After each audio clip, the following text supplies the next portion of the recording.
Hello मित्रों, नमस्कार। और सबसे पहले आप सब जुड़िए। उसके बाद एक बहुत ही कड़वी सच्चाई आप लोगों के समक्ष में रखने वाला हूं, और जो लोग भी जुड़ेंगे प्लीज़ एक शेयर ज़रूर लगा देंगे। अत्याचार का अंत होना चाहिए और राक्षस का दमन होना चाहिए। राक्षसों की कोई जाति नहीं होती, राक्षसों का कोई धर्म नहीं होता।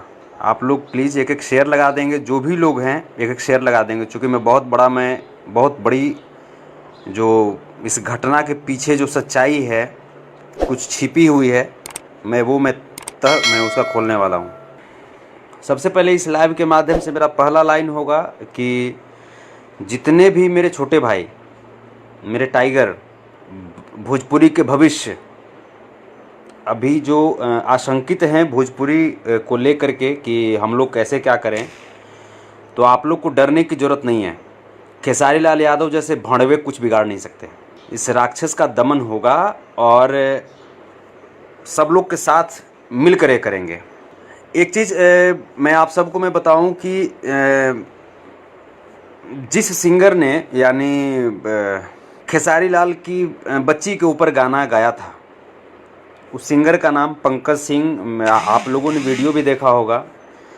पंकज सिंह को लाइव में पीटते हुए पंकज सिंह बबुआन करके आईडी है उस सिंगर का। उनसे हमारी बातचीत हुई।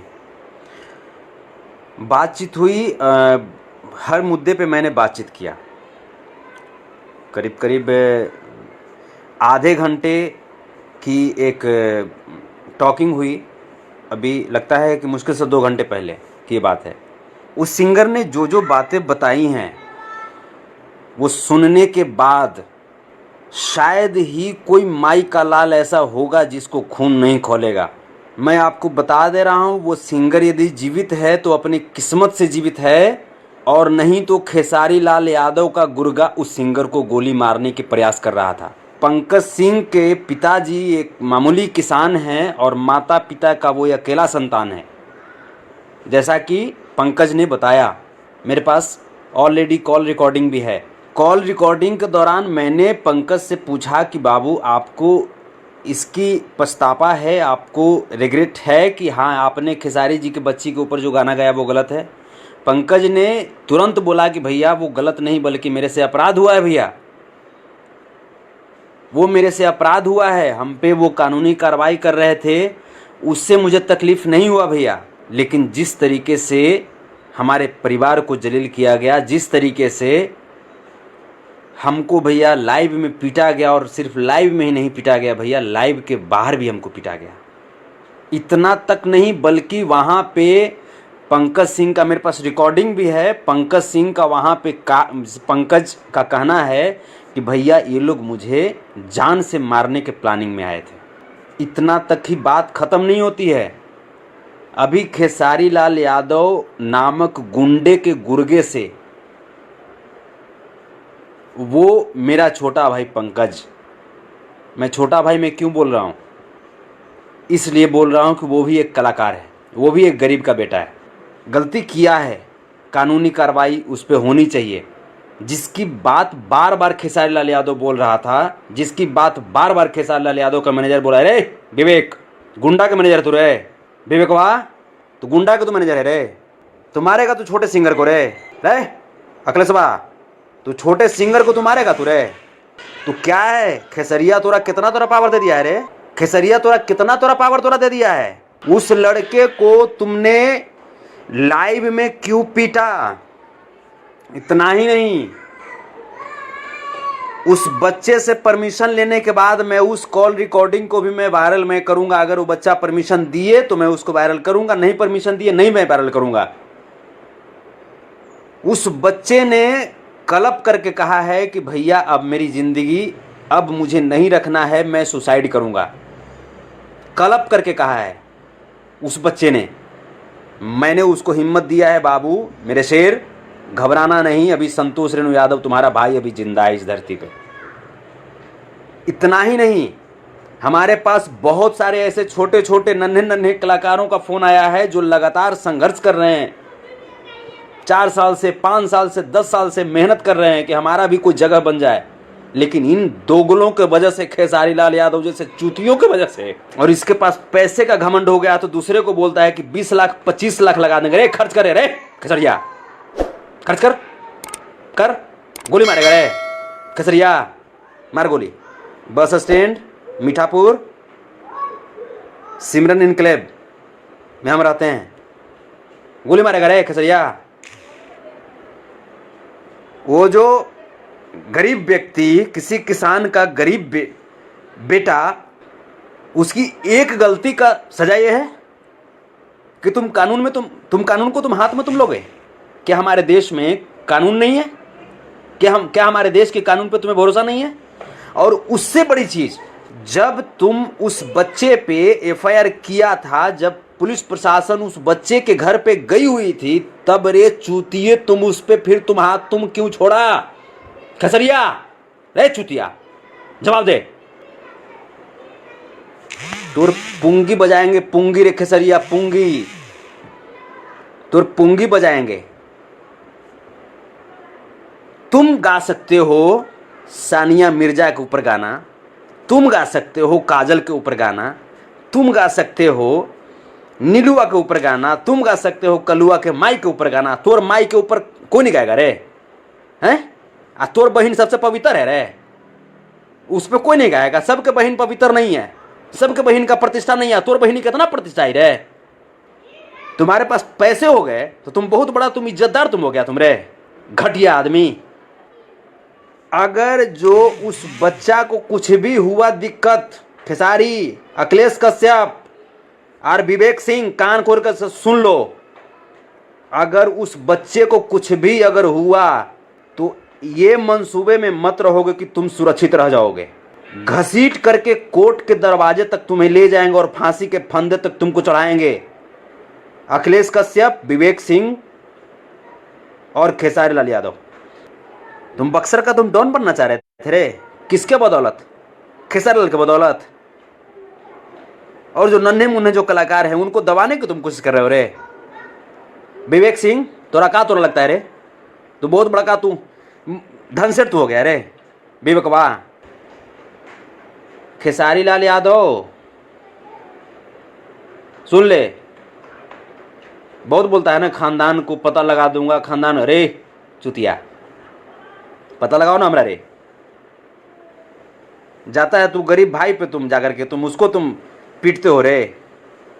और स्टूडियो में ये चीज़ें नहीं हुई है, ये चीज़ें रेस्टोरेंट में किया गया है।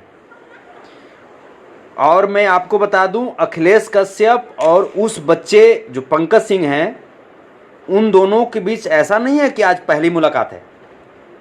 अखिलेश कश्यप और पंकज सिंह की जो दोस्ती है वो काफ़ी पुरानी है, ये भी सच्चाई है। वो दोनों एक दूसरे से काफ़ी पहले से बातचीत करते हैं। जिस समय अखिलेश कश्यप की इस इंडस्ट्री में कोई विशेष पहचान नहीं थी, जिस समय ये खुद लिखता था लेकिन इसके लेखनी में उतना पावर नहीं था, जिसके वजह से इसको पहचान नहीं मिला। जब से चोरी करना शुरू किया तब से जा कर के इसको थोड़ा बड़ा लोग जानने लगे। मेरे पास रिकॉर्डिंग है, बलियावी जी करके हैं कोई, वो राइटर हैं। खेसारी लाल का गाना आया था, इंसान खिलौना हो गई। वो जो गाना है, बलियावी सिंह करके कोई राइटर हैं, उनका भी मेरे पास कॉल रिकॉर्डिंग है। उनका कहना है कि अगर प्रूफ के तौर पे अगर बोलेगा लोग तो प्रूफ के तौर पे भी देंगे, गाना मेरा है। उस गाने को 13 महीना पहले हमने किन्हीं और सिंगर से गवाया है, लेकिन उसको उठा करके खेसारी लाल गा दिया, अजीत हलचल गवा दिए।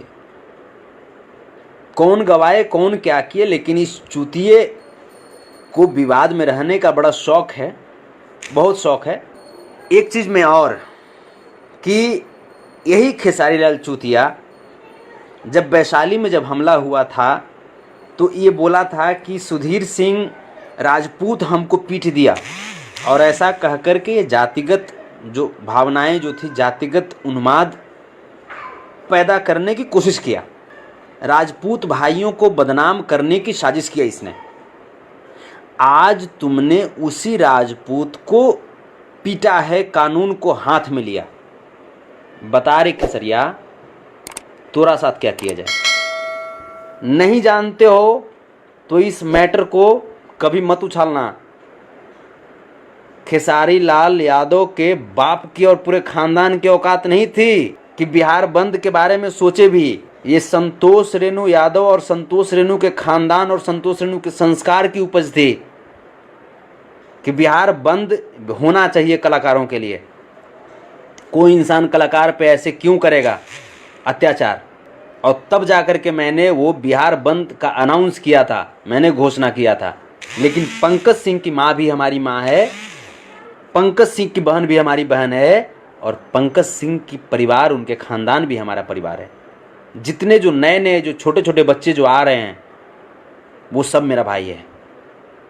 अभी से ही बता भी थी हो, होश में आ जाओ, होश में आकर के हमरा से मत माफ़ी मांग।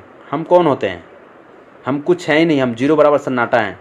भोजपुरी इंडस्ट्री से तो माफ़ी मांग, क्योंकि तुमने भोजपुरी के एक कलाकार को पीटा है। वो कलाकार, यहाँ तक कि वो बच्चा बोला है, पंकज यहाँ तक बोला है कि भैया हम गाना ऐसे ही नहीं गाते, ऐसे ही हम नहीं गाते भैया। वो जो काजल नाम की लड़की को जो गाया है, जो नीलू नाम की लड़की को गाया है भैया, वो हमारे जान पहचान है भैया। हमारे भी सर्किल में है जिसका नाम नीलू है, हमारे भी परिवार में है जिसका नाम काजल है। तो हम इसकी चीज़ को देखते जा रहे थे भैया, ये कंटिन्यू कुछ न कुछ गाते जा रहा था। तब गुस्सा में हम गाए कि ले तो हम तो बेटिए पर गा दे ही हो। तब तू कम से कम सुधार में, वो तुमको सुधारने के लिए तुमको किया था। ये गलती तुम्हारी है खेसारी, ये तुम्हारी गलती है, और वो तुमको सुधारने के लिए किया था। हाँ, तुमको सुधारने के लिए गलत ही रास्ता वो अपनाया, लेकिन तुमको सुधारने के लिए अपनाया था। लेकिन तुमने क्या किया? तुमने ये किया कि उसको कानूनी कार्रवाई, उसके परिवार को टॉर्चर करवाया, उस बच्चे को टांगा, और उस बच्चे को बंदूक के नोक पर, वो बच्चा यहाँ तक बोला है कि वो लिख करके हमको बताता था कि लाइव में तुमको ये बोलना है, ऐसे बोलो। टोटल रिकॉर्डिंग मेरे पास है। वो बच्चा इस बात को बोला है कि जैसे वो क्या बोलते हैं कि वहाँ जो आदमी था वो बोलता था कि हम लिख करके कि ऐसा ऐसा है, और वो सब चीज़ किया है, और तब जा करके हमको भैया जैसे जैसे वो लोग बोलता था वैसे वैसे हम बोलते थे। क्योंकि भैया हम अकेले वहाँ पे क्या करते, हम तो विश्वास पर चले गए थे कि भाई जैसे ये लोग ऐसा थोड़े करेगा। और माफ़ी मांगने के बावजूद यहाँ तक विवेक बोला है कि तुम कृति के पैर में तुम गिर करके माफ़ी मांगो। विवेक, तुम ये जो बात जो तुमने बोला कि वो बोला था कि हम खेसारी बेटी से माफ़ी मांगते हैं, तो विवेक तुमने क्या बोला वहाँ पे?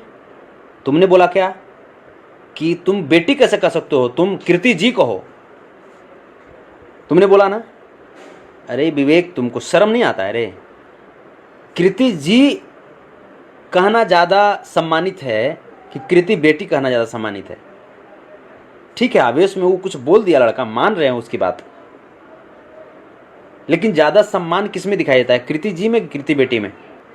जैसी गंदी सोच तुम्हारे बॉस की है, वैसी गंदी सोच तुम्हारी है विवेक। तुमको माफ़ी मांगना पड़ेगा भोजपुरी के कलाकारों से। खेसारी, तुमको माफ़ी मांगना पड़ेगा, और नहीं तो ये तुम्हारा खानदान चालीसा का वेब सीरीज बनाएंगे, खानदान चालीसा ऑफ खेसारी लाल यादव। माफ़ी मांग खेसारी, माफ़ी मांग, नहीं तो 8 तारीख के 12 बजे रात तक अगर माफ़ी नहीं मांगा ना बाबू, तो 9 तारीख को जो गाना रिलीज होगा ना, और हर जिले से रिलीज होगा रे बाबू, हर जिले से रिलीज करेंगे। पब्लिसिटी पाने का शौक है ना तुमको, पब्लिसिटी दिलाते हैं। तो कितना तो पछवाड़ा में तो ताकत है ना, कितना तो पछवाड़ा में ताकत है खेसारी। अब तू दिखाओ तोरा भी कितना तोरा गोली बंदूक हो, तोर गोली रे खेसारी, हमर बोली, खेसरिया के गोली या संतोष के बोली, तैयो संतोष रेणु के बोली जो है ना, तोर गोलिया पर भारी पड़तो हमारे खेसरिया। शुक्र मनाओ, अभी तो उस बच्चे को हम बहुत समझाए हैं, और जो भी लोग जो उस बच्चे के करीब हैं, मैं आग्रह में करता हूं कि जो भी लोग उस बच्चे के करीब हैं, पंकज सिंह के करीब हैं, आप लोग उस बच्चे को हिम्मत दीजिएगा। वो बच्चा बार बार हमसे भी बोला, मैंने भी कहा कि बाबू ईमानदारी से बोलो, आपकी क्या आपको अफसोस है? तो बोला भैया अफसोस नहीं, बल्कि भैया जो कहिए सो है, हमने अपराध किया है भैया। वो बच्चा यहाँ तक बोला कि भैया अगर हमको अफसोस नहीं होता भैया तो वो लोग हमको बुलाया था तो हम चले जाते भैया, हम अकेले चले गए थे भैया। और इतना तक वो बच्चा बोला है कि भैया क्या जैसे लाइव में हमको जिस तरीके से जलील कर रहा था भैया, तो क्या हम कुछ बोल नहीं सकते थे? हम भी बोल सकते थे भैया, लेकिन एक तो कि मुझे अफसोस था कि हम ऐसा गाना गा दिए, और दूसरा चीज़ कि मुझे डर था कि चूँकि ये सब पूरा अपनी तैयारी के साथ आया था, मुझे मारने के लिए आया था भैया। मारने के लिए मतलब मर्डर करने के लिए, पीटने के लिए नहीं, मर्डर करने के लिए। भाड़वा कहीं का बाप चला हुए नौने रे खेसरिया, बाप चला हूँ 10,000 ला स्टेज पर गाड़ हिलाबित रहे, समझ में ना भाव। आप बेटा चली थे गुंडा बनित रहे, इतना ना धन संपत्ति हो रे, तैयो बाप गाड़ हिलाबित चला हो, इतना ना धन संपत्ति रे। कहें कि हम 20 लाख 25 लाख किसी दूसरा पर खर्चा कर सकते हैं, तब पप्पा गाड़ हिलाबो तो अथी बंद न करी रे। चल छोटा छोटा कलाकार के तो टारगेट कर दे रहे, तो तोरा टारगेट कर दे भाव। भोजपुरी लागी जान चल जतो ना, तैयो अफसोस न करबो। मगध में जन्म लिए हुए, मगध के संस्कार हो हमरा अंदर। अब भोजपुरी के चलते जो भी लोग हमरा जान रहे हैं, भोजपुरी के चलते जान रहे हैं, तो भोजपुरी के लिए उतना ही प्यार और सम्मान है। तो हम मगध और भोजपुरी, मगही और भोजपुरी, इसके साथ साथ तमाम जितनी भी भाषाएं हैं सबका सम्मान करते हैं। सभी के जितने भी फैंस हैं, मैं सभी लोगों के फैंस का मैं सम्मान करता हूं। तुम अपने नाम के पीछे यादव टाइटल लगा करके तुम हमको शर्मिंदा कर दिया रे, और जितने भी जिनके नाम के पीछे यादव टाइटल लगा हुआ होगा वो सभी लोग शर्मिंदा आज महसूस कर रहे होंगे कि ये चूतिया अपने पैसे का घमंड दिखा करके और नन्हे मुन्ने कलाकार को टारगेट करता है, नन्हे मुन्ने कलाकार को पीटता है। अरे चूतिया, जिस तरीके से तुम बिहेव कर रहे हो एक सीनियर के नाते, अगर ऐसा बिहेव तुम्हारे सीनियर तुम्हारे साथ किया करते तो तुमको जानता रे, पछवाड़ा रगड़ते तुम रह जाता है बाकरगंज में, पछवाड़ा रगड़ते तुम बाकरगंज में तुम रह जाता रे, कोई तुमको पहचानता रे? सीनियर लोग तुमको प्यार किए हैं, सीनियर लोग तुम कितना गलती किए हो, गलती पे गलती तुम करते जाते थे, चाहे राजकुमार पांडे जी हों, चाहे विनय बिहारी जी हों, चाहे इवन कोई भी लोग हो, सब लोग के साथ में तुम गलती पे गलती कर रहे थे, फिर भी तुमको माफ़ किया जा रहा था। चलो यार, अनपढ़ कलाकार है, कम से कम चलो इसको भी हक है इसको इंडस्ट्री में रहने का, सब लोग माफ़ कर रहे थे। पंकज सिंह के घर पर भी जा रहे हैं हम लोग, और पंकज बाबू मैं आपको बता दूं कि आप जो नर्वस हैं, डिप्रेशन में हैं, आप डिप्रेशन को पहले हटाइए, और बाबू बहुत जल्द हम लोग आपके घर पे आ रहे हैं, और एक उचित कार्रवाई जो होगी, लीगल एक्शन हम लोग लेंगे। और जितने भी नन्हे मुन्ने कलाकार, जितने भी मेरे प्यारे भाई, जितने भी जो भोजपुरी के भविष्य हैं, उन लोगों से मैं एक वादा करता हूं कि इस घटना के बाद आप आशंकित जो हुए हैं, आपको डरने की जरूरत नहीं है। जब तक संतोष रेणु जिंदा है तब तक। संतोष रेणु अगर मर जाएगा तबे खेसारी जैसा चूतिया कुछ कर पाएगा। जब तक मैं हूं जीवित तब तक आपको आशंकित होने की जरूरत नहीं है। मेरे जितने भी नन्हे मुन्ने कलाकार, मैं आपसे बहुत प्यार करता हूं बाबू, क्योंकि आप भोजपुरी के भविष्य हैं, आप भोजपुरी की पहचान हैं। और जितने भी सीनियर जो कि आज तक एक अच्छा प्लेटफॉर्म प्रदान किए अपने छोटे छोटे भाइयों के लिए, उनको भी मेरा दंडवत प्रणाम है। लेकिन इस घटना पे आप सब भी विचार जरूर करेंगे, क्योंकि ये कलाकार की बात है, कलाकार की अस्मिता की बात है। ये कौन, इसको राइट कौन दिया, खेसारी लाल को राइट कौन दिया कि इसको, ये पावर कहाँ से आया, कानून को हाथ में लेने का पावर कहाँ से आया? ये बोलता है, खेसारी लाल बोलता है कि सानिया मिर्जा वाला जो गाना जब हम गाए थे कि काहे चली गईली बाबा, काहे खोजली बाबा दुल्हा पाकिस्तानी सानिया, तो इसके बाद मुझे जेल हो गया था, ये बोलता है ना। तो इसके बाद जेल हो गया था, मतलब जेल ये जब गया तो इसका मतलब कि ये गलत किया था, तभी जल गया ना। हमारे देश का कानून ऐसे ही तो जेल नहीं भेज देगा, ये गलत किया। अब ये चूतिया जब गलत किया, उसके बावजूद फिर गाता है काजल पे गाना, उसके बावजूद गाता है कलुआ के माई पे गाना, उसके बावजूद गाता है किस पे गाना, नीलुआ पे गाना। तो इस चूतिया से बड़ा देशद्रोही कौन हो सकता है?